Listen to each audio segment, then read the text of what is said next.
Et on y va. Alors, Jean-Marc Fischer, bonjour. Nous sommes Bonjour heureux de Marie. t'accueillir aujourd'hui et afin de parler de la conférence que nous organisons avec toi le 31 août et le 1er septembre 2024. Avant de parler de la conférence, peut-être que tu pourrais te présenter à nos auditeurs pour qu'ils sachent qui tu es et quel est ton parcours de vie. Alors moi, bonjour, je suis Jean-Marc Fischer. Je suis né en 68, une année assez mouvementée. J'ai eu une enfance classique, je dirais, où j'ai manqué de rien. J'ai fait des études, alors j'ai commencé avec des études scientifiques, des études de chimie. Et jusqu'en 88 à peu près. Ensuite, à l'époque, il y avait encore le service militaire, donc je suis parti faire mon service militaire sur toute l'année 90. Et pendant cette année 90, en fait, ce qui s'est passé, c'est que j'ai vécu quelque chose d'assez extraordinaire et intense, puisque j'avais décidé de faire un grand trajet en moto. J'ai fait à peu près 10 heures, 11 heures de moto. Et j'ai été sauvé d'un accident de moto où normalement j'aurais dû au moins chuter et me blesser grièvement, voire même décéder. Très rapidement, en fait, je me suis endormi en moto. Je me suis retrouvé réveillé dans une espèce de bulle de lumière où je voyais juste le guidon, mes mains, le haut de mes cuisses, et où je ne pouvais absolument rien faire. Je ne pouvais pas bouger, j'étais bloqué. Et je sentais que il y avait du mouvement autour de moi, on va dire. Je montais, je descendais, mais sans savoir quoi. En ressortant de cette bulle de lumière, je me suis retrouvé arrêté avec la moto béquillée, debout à côté d'elle. Et je ne savais absolument pas ce qui s'était passé. Et c'est un témoin, un pompier qui finissait sa garde, qui a vu ce qui s'était passé, qui était assez choqué et hébété et qui ne comprenait pas comment je pouvais être debout.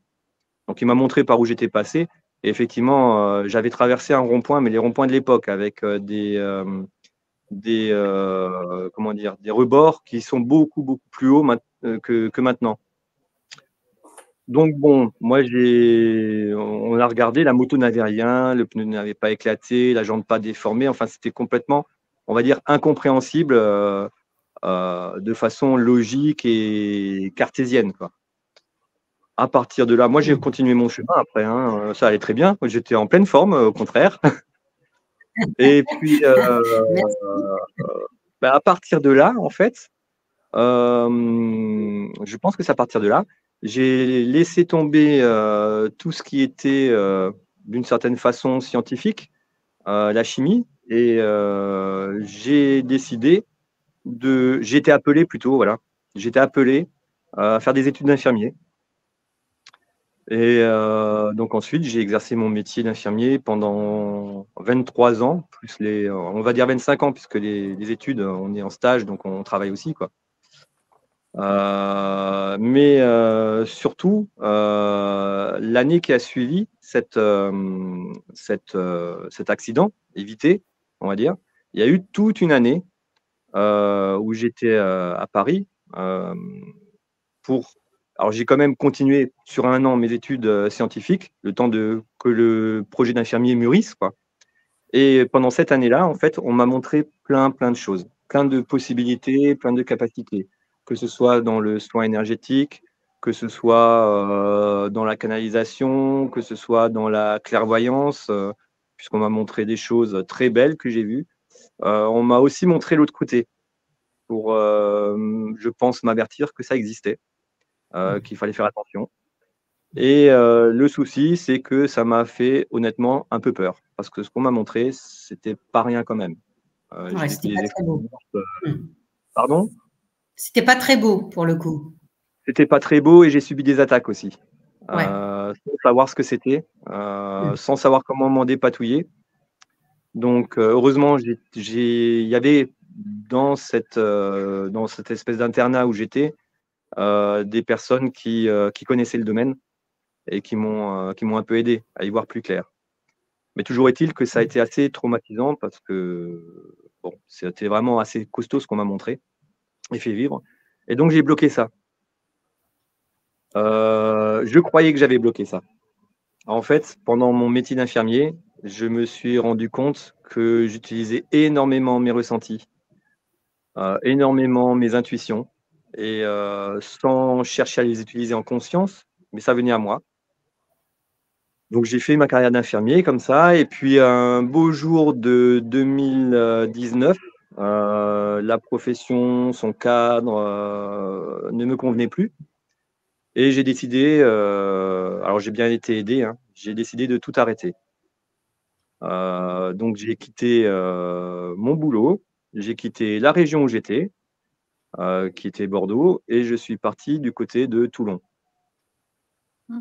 Il faut dire que ce qui m'a aidé à arrêter, en fait, c'est qu'en 2012, oui 2011-2012, j'ai commencé à faire des soins énergétiques, du Reiki, du Lao Chi. Donc là, mes capacités se sont franchement ouvertes, notamment les capacités de voir, puisque je voyais les zones du corps, où il y avait, on va dire, une disharmonie. Je voyais de temps en temps, puisqu'on n'est jamais seul quand on fait un soin énergétique, je voyais de temps en temps d'autres mains arriver au-dessus du corps de la personne, parfois jusqu'à 6 mains en plus des miennes, parfois lumineuses, parfois entourées d'un kimono, voilà.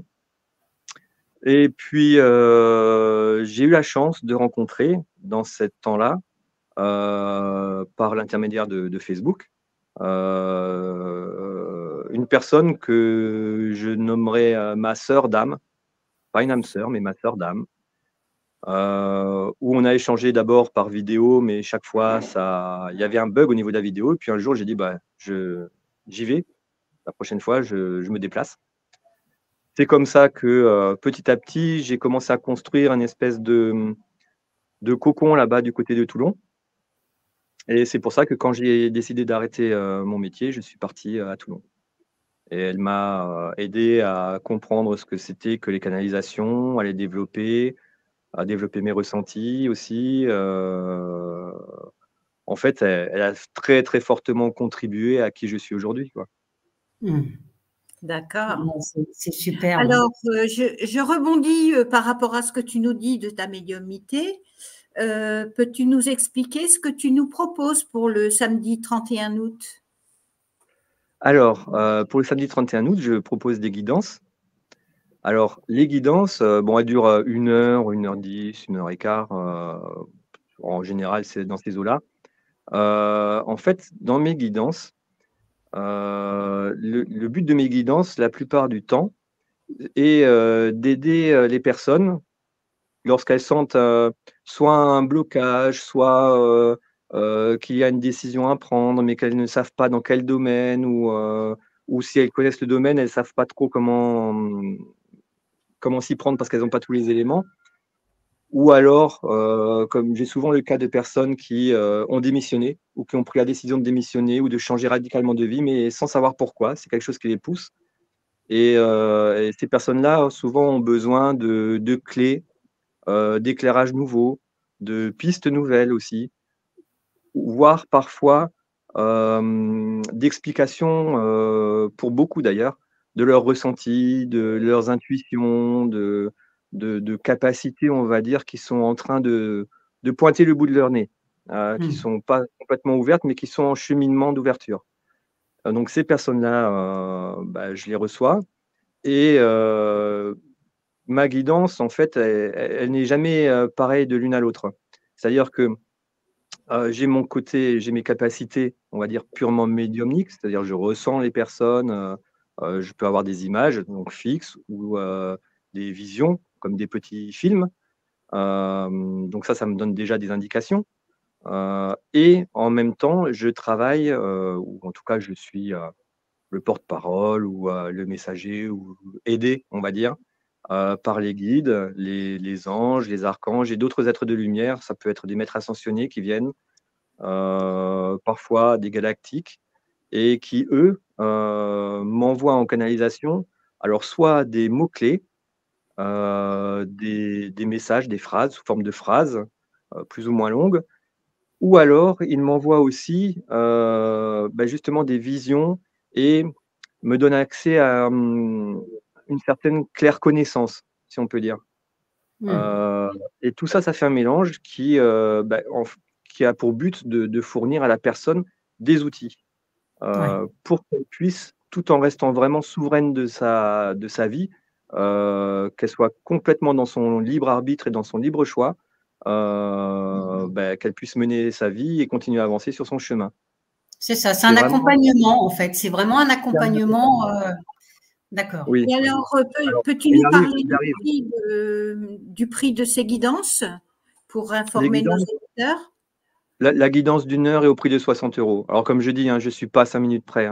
Honnêtement, je ne vais pas couper au chrono. Ça n'a jamais été mon style quand je faisais des entretiens. Quand j'étais infirmier, ça ne le sera pas aujourd'hui, quoi. Et donc, du coup, les gens peuvent s'inscrire parce que je rappelle qu'il n'y a que 5 places. Ils peuvent s'inscrire au numéro d'Annick. Annick, tu pourras nous mettre le numéro où on pourra prendre les rendez-vous pour Jean-Marc. Oui, je vais d'ailleurs même le dire, je vais même le donner tout de suite. C'est le 06 25 19 41 76. Alors, si je ne me trompe pas, il y avait 2 guidances le matin et 3 guidances l'après-midi. Ça, c'est le 31 août. Par contre, si des personnes sont intéressées pour des guidances en dehors du 31 août, dans ce cas-là, je vous invite à joindre Jean-Marc directement sur son portable. Alors, tu nous donnes… Donc, c'est le 06 70 33 43 94. Super. Très bien, parce que tu fais les guidances aussi en présentiel et en visio, en fait. Oui, je fais les guidances. Alors, pas en visio, parce que là où je suis actuellement, il y a parfois des coupures. Là, j'en ai pas eu, donc c'est très bien, mais il y a parfois des coupures. Par contre, par téléphone, je n'ai jamais de coupure. Donc, je le fais par téléphone pour l'instant, mais ça ne change absolument pas la qualité des guidances. Ça ne change rien à la guidance, puisque la connexion, elle est par la voix. D'accord. Et donc, le dimanche, qu'est-ce que tu souhaites partager avec nous? Le dimanche, ce que je souhaite partager avec vous, alors déjà, il y a une conférence sur les anges et les archanges, avec un peu qui ils sont, leur lien avec nous, comment ils nous voient aussi, etc. Alors, c'est pas un cours magistral, d'accord? Parce qu'on pourrait faire un cours magistral sur au moins une semaine entière sans s'arrêter, mais c'est une première approche. On va dire que ça permet d'ouvrir un horizon, peut-être à certaines personnes qui connaissent pas trop ou qui ont peut-être des appréhensions. Voilà. Et puis après, alors j'ai pas la liste sous les yeux parce que c'est des sujets que j'ai reçus en inspiration ou en canalisation, mais il y a d'autres sujets de conférences sur toute la journée. Notamment, je crois qu'il y a le chemin de l'âme, la réunification aussi, la notion de réunification qui est importante aujourd'hui, de réunification entre les différentes personnes qui œuvrent pour la lumière, et puis les personnes qui sont appelées aussi à s'éveiller, etc. Mais aussi la réunification par rapport à toutes nos croyances, à nos capacités. Pourquoi choisir plutôt une capacité ou une croyance qu'une autre? Parce que voilà, aujourd'hui, ça n'a plus trop de sens. Enfin voilà. Et pendant ces conférences qui durent à peu près à chaque fois 3/4 d'heure à 1 heure, je pense, ou 1h10,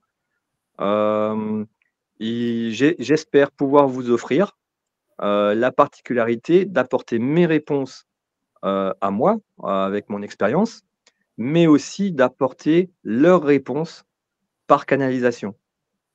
C'est-à-dire que ça fait quelque temps que, et j'ai testé sur une conférence passée, que je leur ai demandé un peu un code, on va dire. C'est-à-dire que quand je répondrai à une question par jeu, ce sera ma réponse avec mon expérience, mon vécu. Et quand la réponse arrivera en commençant par nous, ça sera en canalisation, ce sera leur réponse. Parfait. Et l'idéal, ce serait l'idéal que j'aimerais arriver à offrir à chaque fois, c'est qu'il y ait vraiment un dialogue où, à la limite, il y ait les personnes en face et que le nous face à eux. Ah, Génial. ça va être passionnant, j'ai hâte d'y être. Par contre, est-ce que tu peux nous parler un petit peu de tes œuvres que tu exposeras justement à la conférence et où Ah les oui, gens pourront les acquérir? oui, oui, tout à fait. Alors, il y a quelques temps, alors moi j'ai toujours été passionné par le bois, le toucher du bois, etc., le travail du bois. J'ai commencé à le faire, plus ou moins, avec différents objets, des porte-encens, des bougies, porte-bougies, etc. Et puis, il y a quelques mois maintenant, euh, pour remercier une amie médium qui m'avait pas mal aidé et rendu des services, j'avais décidé de lui offrir un ange en bois. Donc, j'ai fait un ange en bois. Et cette amie médium, quand elle l'a reçu, elle m'a dit, mais ça fait quelques années que je cherche quelqu'un qui fasse des objets connectés énergétiquement, et pas que énergétiquement d'ailleurs, aux anges, aux archanges, enfin voilà. Et donc, elle m'a dit, bah, écoute, ce serait peut-être bien que tu penses à continuer à en faire. Et bah, elle a lancé l'impulsion de la réflexion et honnêtement, ils ont fini de me convaincre, hein, parce que ils m'ont envoyé sans cesse des messages jusqu'au moment où je m'y suis mis. Alors ces anges, en fait, j'ai aussi eu un jour, j'ai posé la question parce que je fais des anges et des maris aussi en bois. Et j'ai posé la question à Marie, un jour où je faisais une statuette de Marie, mais qu'est-ce que ça représente finalement pour les gens? Et pour vous là-haut, qu'est-ce que ça représente?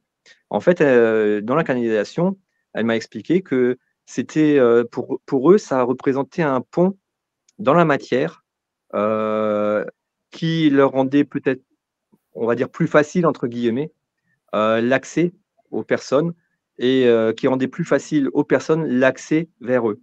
Parce qu'il suffisait, elle m'expliquait, il suffisait de prendre la statuette ou de la regarder, ou de la toucher, de la poser quelque part, etc. Que eux, ils y mettaient alors à la fois leur énergie globale, ou angélique ou mariale, mais que comme ils savaient où chaque statuette allait atterrir, ils y mettaient aussi des choses dont moi je ne suis absolument pas au courant, mais qui correspondaient vraiment à la personne qui adopterait la statuette. C'est beau, Génial. hein? Ah ouais. Voilà. C'était un peu. Moi, j'ai compris que ce qu'ils souhaitaient, c'est que vraiment ce soit un espèce de trait d'union facilitant en fait le contact. Parce que c'est vrai on trouve beaucoup d'écrits qui sont tout à fait justes, hein.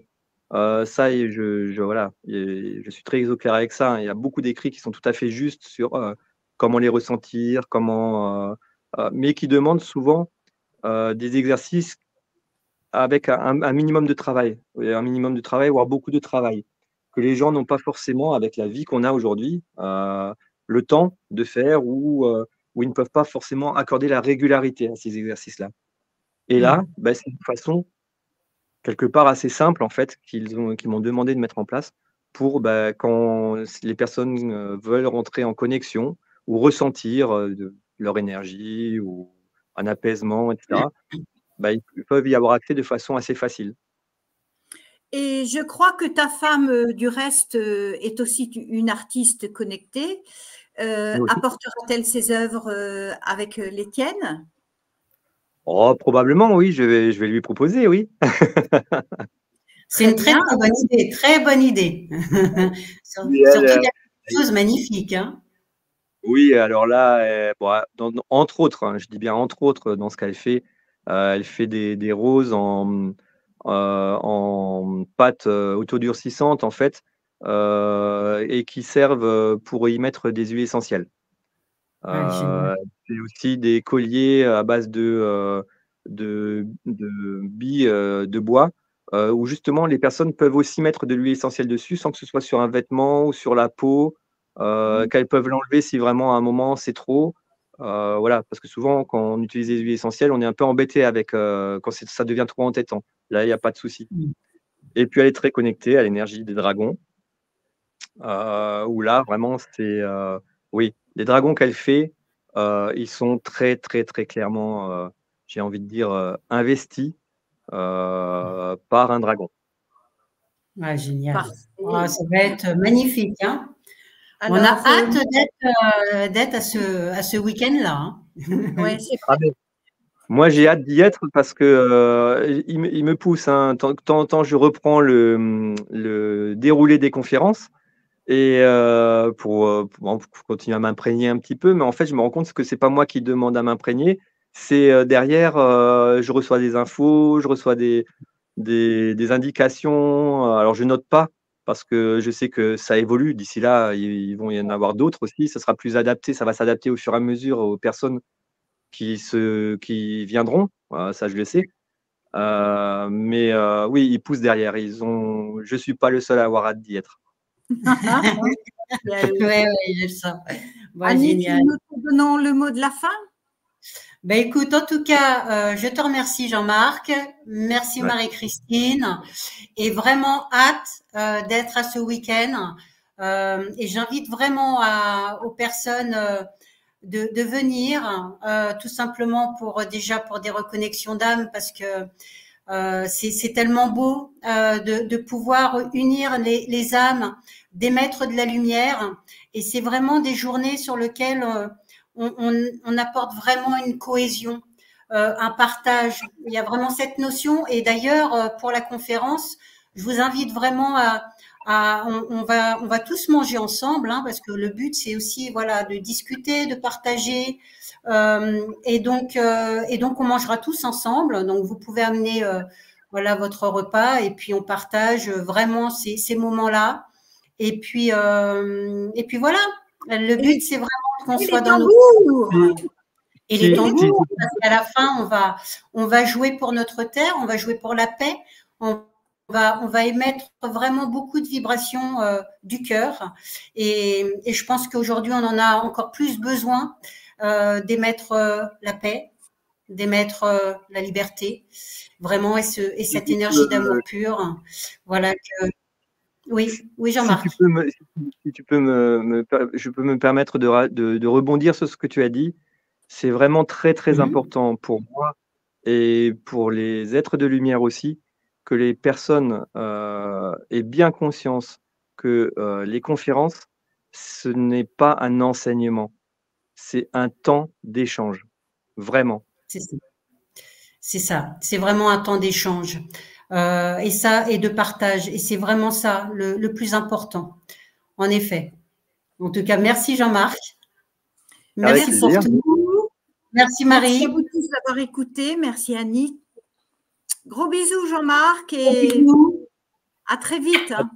À très bientôt. À très bientôt. Au revoir, merci Au beaucoup. revoir à Et tous. amour, lumière et beaucoup de joie dans nos cœurs. Bye bye. Bye. Merci.